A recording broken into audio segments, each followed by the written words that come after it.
On today's edition of NewsTeam Boulder, we reflect on the legacy of Columbine. Then we see how the university is promoting sustainability on campus. And stick around for the story of CU students competing for clean power. All this and more on NewsTeam Boulder.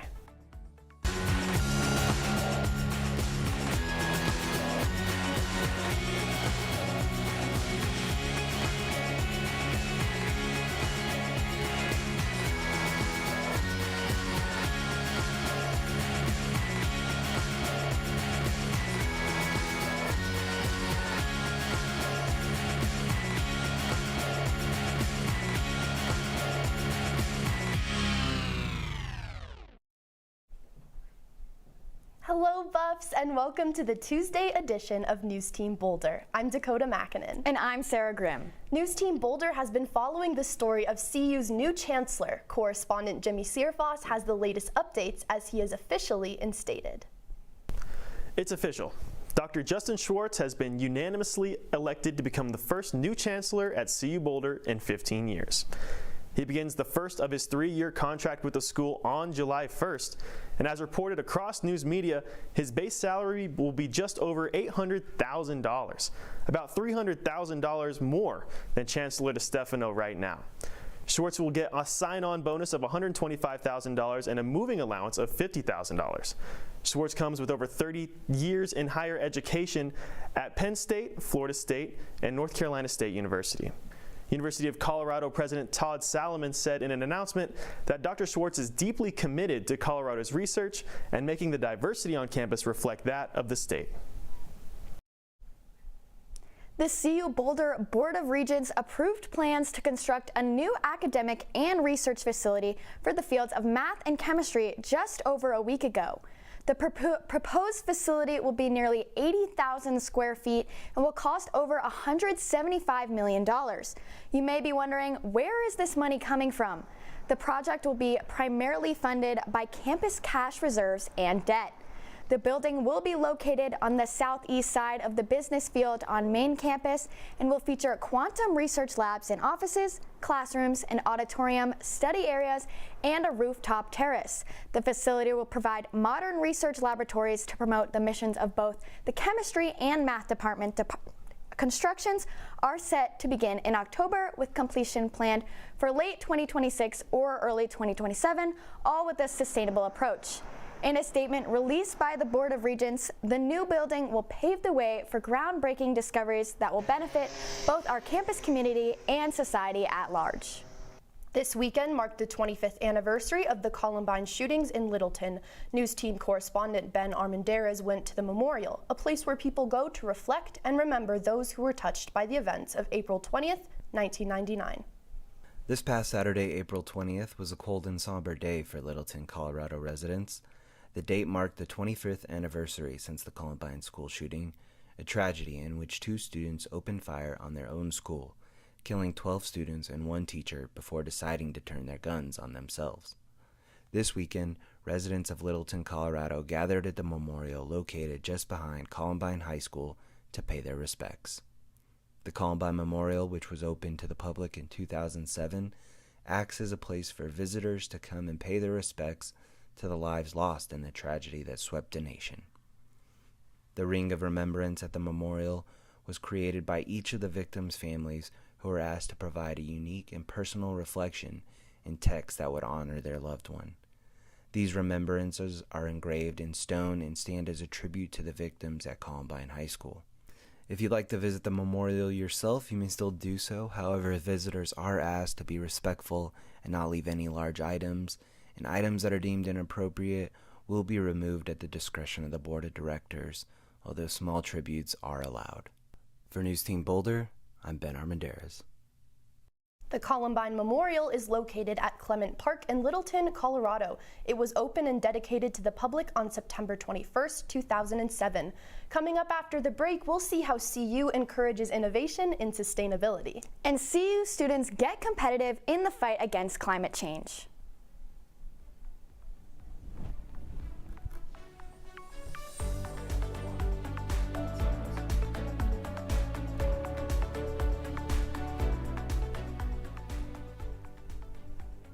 In celebration of Earth Day, CU Boulder is holding a 2-day campus sustainability summit at the University Memorial Center. NewsTeam Boulder correspondent Aiden Sloan gives us a look into the significance of this event for the university. University of Colorado officials have announced that in celebration of Earth Day this past Monday, the school will be hosting their 31st annual Campus Sustainability Summit this Wednesday and Thursday. The 2-day-long climate event will be held in the University Memorial Center building starting tomorrow and will feature a host of different events that range from a presentation by featured presenter Dr. Anu Tarde titled Why Global Citizenship is So Great and Maybe Not, all the way to a $10,000 cash prize for top student ideas related to climate and sustainability solutions. Wednesday's events will start at 11 a.m. with a roundtable on decarbonizing food pathways and finish around 6:30 p.m. that evening with a presentation from Dr. Tardif. Thursday will see an earlier start time with the festivities kicking off at 9:15 a.m. with a morning mixer and concluding later that evening with the final Campus Sustainability Awards reception at 5:30 p.m. We only get one planet, and opportunities like this are meant to not only highlight the importance of the Earth, but show what will happen if we continue in our destructive ways. So be sure to check out this event, buffs, to find out the best way that you and the people around you can make a difference going forward. Aiden Sloan, NewsTeam Boulder. The events will be held all day Wednesday and Thursday, so be sure to stop by and check in on how you can help protect our environment. For any further information, be sure to check out colorado.edu/climate-environment. The results from a NOAA survey on Colorado's peaks are out now, and we have a new shortest 14er. NOAA conducted a survey on all of Colorado's 58 peaks over 14,000 feet using newer or more accurate technology compared to previous surveys. Afterwards, they found that some peaks were several feet shorter than previously recorded. While no peaks lost their 14er status, Huron Peak is now the shortest 14er at 14,004 feet, taking the title from Sunshine Peak. Mount Elbert is still the tallest at 14,437 feet, despite having lost a few inches in the remeasurement. Now, NewsTeam correspondent Brendan Carley will tell us about a CU Boulder team and their pursuance of a national achievement. Even though we may not be close to a vast body of water here in Colorado, some CU Boulder students are set to make a difference in the world offshore. The CU Boulder Wind Team, a group of 16 individuals who are tackling the fight against climate change, are set to compete in a national tournament representing our university. It's a student-driven competition to design and build a functioning turbine. The last couple of years it's been an offshore-based turbine. And the second sub-competition is to develop a hypothetical wind farm and just go through the whole design process of placing turbines, doing an energy load analysis. This year they gave us either Lake Michigan or Superior to choose from, so we have been designing an offshore floating farm. The team will be putting their wind turbine design to the final test when they fly to Minneapolis to present at the American Clean Power Association's Clean Power Conference and Exhibition. CU will be competing against 11 other schools, but their design and models won't be the only thing the judges will be looking for. And the last sub part of this competition is to create a community for winds. So like at your university and your community, just do outreach events and have social media, have a club. There's a ton of different things you can do. If you're looking for a great way to help support the CU Wind Team and help them foster that wind community, you can follow them on Instagram at CU Wind Team. They also have a podcast on Apple Music and Spotify called Get Blown Away. And if you happen to not be an engineering major but still want to be involved with the CU Wind Team, you can join the CU Wind Club. Their Instagram is at cu.wind.club. Renewable energy sources like wind power can significantly reduce our carbon footprint and mitigate the impacts of climate change. Wind power is derived from an abundant resource, and because it's renewable, it will never run out, making wind power increasingly competitive with conventional energy sources. So far, throughout the entire competition process, the CU Wind Team has been making an enormous impact on renewable energy growth and the fight against climate change. The CU Wind team will be competing in Minneapolis, Minnesota from May 6th through May 9th. Good luck, Wind team. In January, Colorado became one of nearly a dozen states banning single-use plastic bags. But the world produces nearly 400 million tons of plastic annually, a 19,000% increase from 1950.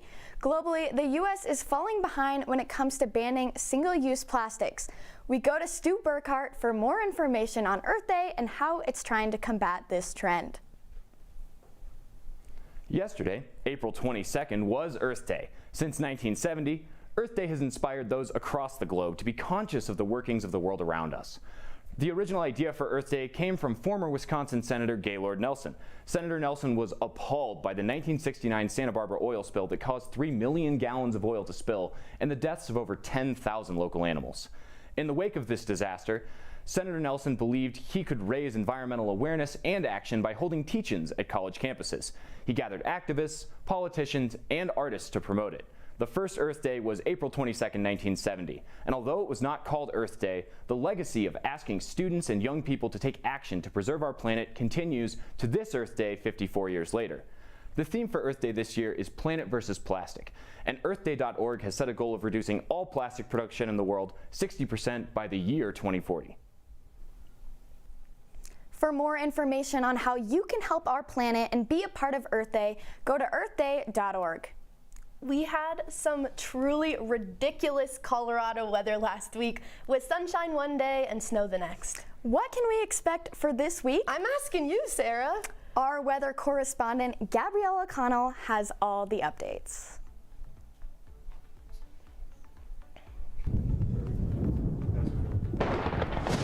You like that? I couldn't look at her because I'd laugh.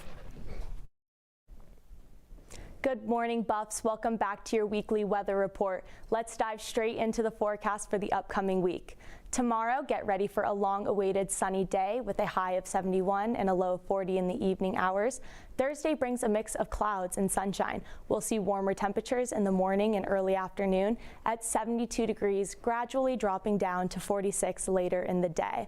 Friday brings a shift in weather as clouds roll in, offering a cooler day compared to earlier in the week, with highs around 66 degrees and lows around 47 degrees.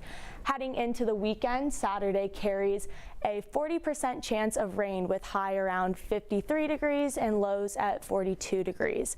If you're planning on attending the spring game, make sure to dress warm and keep an umbrella handy. Sunday greets us with a blend of clouds and sun, with highs around 62 degrees and lows dipping 40 degrees as the day progresses. Monday returns with clear sunny skies. We can expect highs to reach 70 degrees during the day, while lows drop to 41 degrees overnight. Wrapping up our weather forecast, Tuesday looks to bring another day of sun as highs soar to 77 degrees with lows around 42 degrees. Now let's dive into our weekly ski report. We are bidding farewell to Eldora, Echo Mountain, Keystone, and Vail as they close their slopes for the season, but fear not, they'll be eagerly awaiting your return next fall. Over at Arapahoe Basin, spring skiing is in full swing with a base depth of 65 inches of spring snow. They received a fresh dusting of 2 inches in the last 24 hours and are operating with 8 out of 9 lifts open. Loveland also continues to offer fantastic skiing with a base depth of 69 inches of packed powder. While they haven't seen snow in the last 24 hours, 7 out of 10 lifts are up and running. Lastly, Winter Park is still up and running with conditions boasting a base depth ranging from 76 to 80 inches. They also received 2 inches of fresh snow yesterday and are open with 6 out of 25 lifts. So there's still plenty of fun to be had in the slopes of Colorado. Now, because we have had so many warm, sunny days this semester, many of you may be shocked by the snow that occurred this weekend. However, this is not unusual for Colorado this time of year. Thermal contrasts favor precipitation in the form of snowfall this time of year. Even with higher temperatures, April tends to be the second snowiest month in Boulder, the first being March. That's all for the weather report today. Back to you guys at the desk.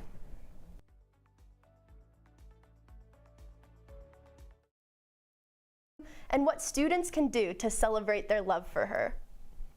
And stick around for a look at an amazing archaeological discovery made by a CU team.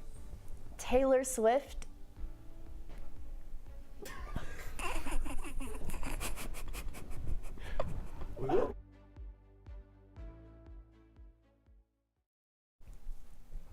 Taylor Swift is breaking records once again, ones that she has previously set herself. Taylor's newest and 11th studio album, Tortured Poets Department, dropped on Friday. Shortly after it was released, she announced it would be a surprise double album with 31 tracks. On its debut day, the album was streamed 300 million times on Spotify alone, the most in a single day ever. Also, the opening track Fortnite featuring Post Malone became Spotify's most streamed song in a single day. These records take her previous one set by her last album Midnights in 2023. If students want to see a mini show on campus, the Fisk Planetarium will have a laser Taylor Swift show on May 9th and 18th, featuring Bad Blood, Anti-Hero, Love Story, and more. Art Buffs Collectives, also called the ABC, is a new initiative here on CU Boulder's campus that launched last Thursday at the Visual Arts Plaza. It is open to all creatively dedicated undergraduate students with every major and minor welcome. The arts are a connective tissue we need in society, and ABC will play a key role in connecting creative students with art enthusiasts in the area. The main goal is to construct new spaces between art practices in the university and the outside world, expanding the boundaries of creative art to other disciplines like business and engineering.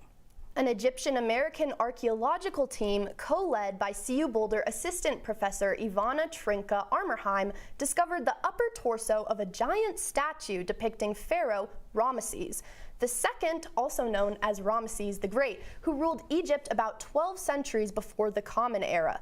The statue's upper half stands at 12.5 feet, with the pharaoh seated and wearing a headdress topped with a royal cobra. Researchers found that the statue was about 23 feet tall when it was originally erected. The pharaoh's face was well preserved, and some traces of ancient blue and yellow pigments were even found on the statue, which can be helpful in scientific analysis. Trinka Armerheim says she hopes to continue her research and involve more CU Boulder graduate students in her projects.